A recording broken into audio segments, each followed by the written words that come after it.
All right, well, I guess we got to talk about yesterday, huh? So we had the team final yesterday at the Olympics, and a little backstory how it works this time. You have the first day, and you go from 20 teams to 10 teams that go into the second day. All scores from the first day are wiped, so all 10 teams in the second day come back with a clean slate. So all three of the scores count, and they really count. You know, if you qualified 10th coming into the second day, you can then win. And so it was really, serious. And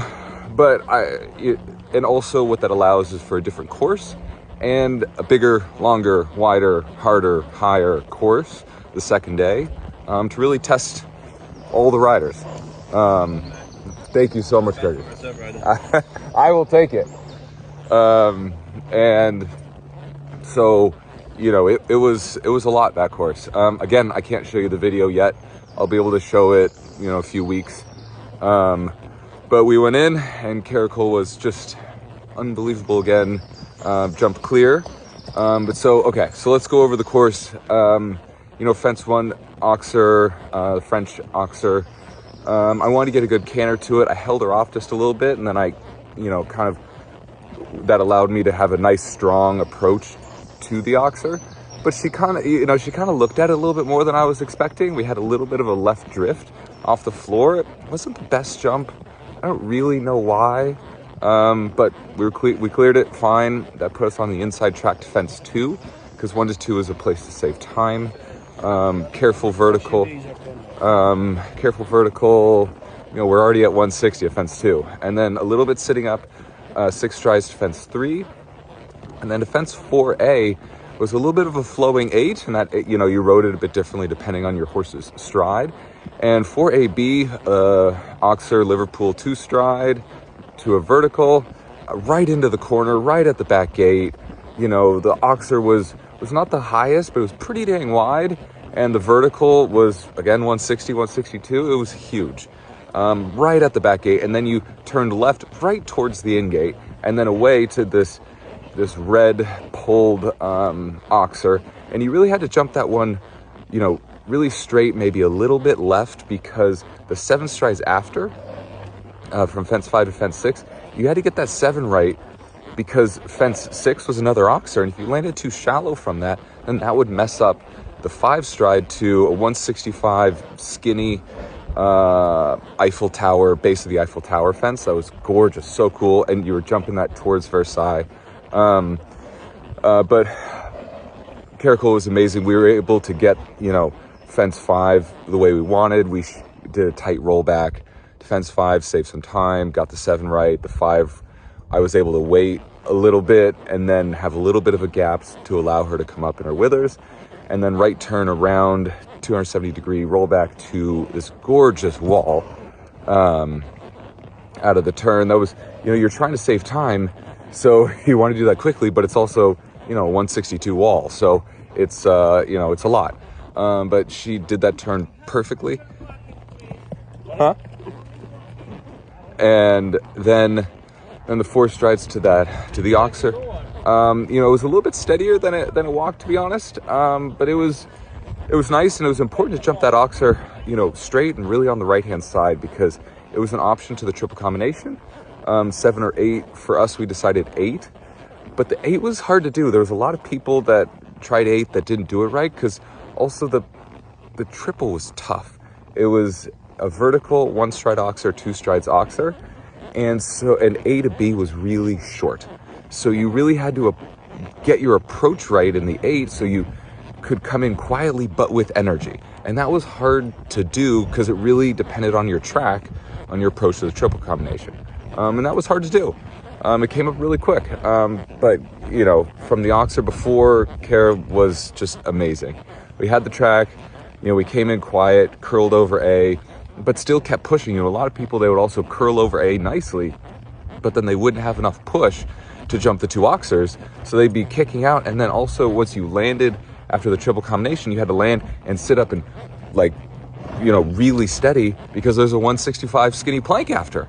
That was a 4.5 stride after, so you really had to get the triple right, get the oxer right before the triple, get the triple right, so you could get the plank right. It was so many things tied together, and that's what made it really challenging. And then you had a big swooping left-hand turn to the triple combination, triple bar. Let me change hands. Out of practice here, guys.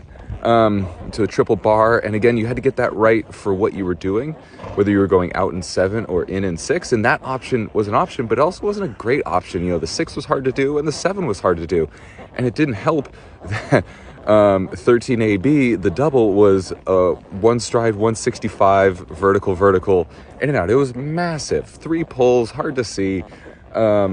But Kara was great. I was able to get the approach to the triple bar that I wanted, left-hand side of it, going left, outside track, to make the 7 easier to pull off, because on the outside track, the track is longer, so it's easier to add that 7 and still have enough power. We curled over, and then what made it also hard, you had to do the 7, and then after the combination, you had to be kind of jumping a 165 vertical combination going out on the right side. You kind of had to S the whole line, so that you had a bending 6 to the last fence. Same thing, to make the line longer in the bend, you would bend it more so you weren't so steady, because the last fence was a huge brown oxer. Some people did 6 into the double, and some people did 5 to the last, but for us, the right decision was to do 7 and 6. But Kara was awesome yesterday. It was so easy. She knew where the fences were. She knew how to place her legs. I was able to place, the distances and the directions, the angles, everything where we wanted. And, I couldn't be proud of her, proud of our whole team. The U.S. team, Laura, McLean, Kent, Robert, Lizzie, all the grooms, all the, everyone back at the barn that helps put this all together.